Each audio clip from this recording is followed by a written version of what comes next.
Hey guys, আসসালামু আলাইকুম। Welcome back to my channel all recipes BD. আজকে তৈরি করে দেখাবো মুখে স্বাদ লেগে থাকার মতো ভুনা খিচুড়ি।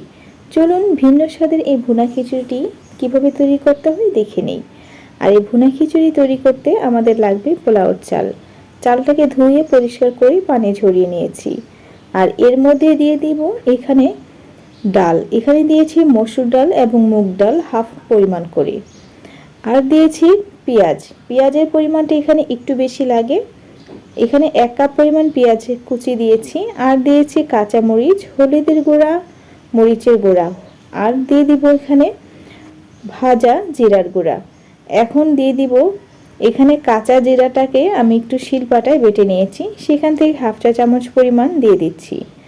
আর দিয়ে দিচ্ছি আদা ও রসুনের পেস্ট। এখানে দিয়েছি 3 টেবিল চামচ। আর এখন দিয়ে দিব এলাচ, দারুচিনি, তেজপাতা, লবঙ্গ এবং গোলমরিচ পরিমাণ মতো দিয়ে দিচ্ছি। আর হলুদের গুঁড়া, মরিচের গুঁড়া আপনাদের পছন্দ অনুযায়ী বাড়িয়ে কমে নিতে পারবেন। আর দিয়ে দিচ্ছি এখানে সরিষার তেল।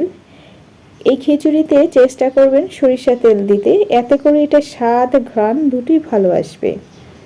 আর দিয়ে দিব কিছু ছোট ছোট করে কেটে নেওয়া আলুগুলিকে দিয়ে ভালো করে সমস্তটা মেখে নিতে হবে।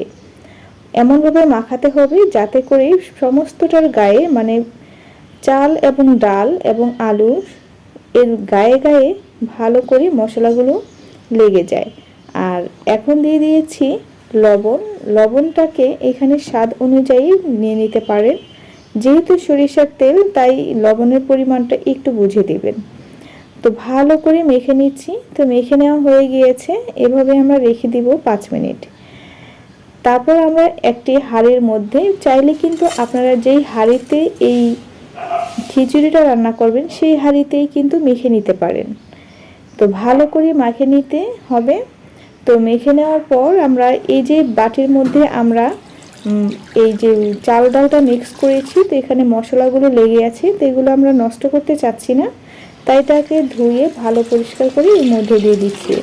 আর পানির পরিমাণটা কিন্তু অবশ্যই বুঝে দিবেন। যদি আপনারা একটু নরম নরম খেতে চান, সেক্ষেত্রে যতটুকু চাল নেবেন তার থেকে ডাবল দেওয়ার পর একটু বেশি দিবেন।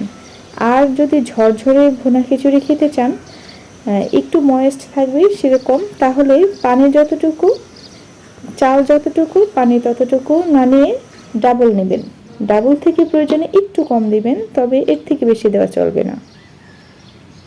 তাহলে একদম ময়েস্ট এবং ঝরঝরে ভুনা খিচুড়ি রান্না করতে পারবেন। আর স্বাদেও আলহামদুলিল্লাহ অনেক বেশি ভালো হবে। তো এই খিচুড়িটা দেখুন আমি চুলায় বসিয়ে দিয়েছি, এবং যখন একটু বলক চলে আসছে, একটু নেড়ে চেড়ে মিক্স করে ঢাকনা দিয়ে ঢেকে চুলার ফ্লেমটাকে মিডিয়াম থেকে লো হিটে করে দিতে হবে।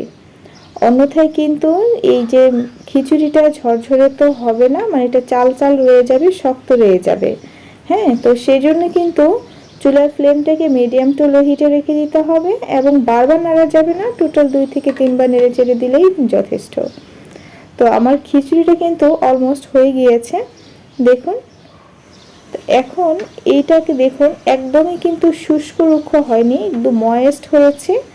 এটা ওই যে আমি চালের পরিমাণটা সঠিকভাবে রেখেছি সেজন্য, এবং চালের সাথে পানির পরিমাণটাও কিন্তু সঠিক রাখতে হবে, তাহলে এই খিচুড়িটা এরকম ময়েস্ট হবে, কিন্তু একদমই রুক্ষ হবে না। তো ভালো থাকবেন সবাই, আল্লাহ হাফেজ।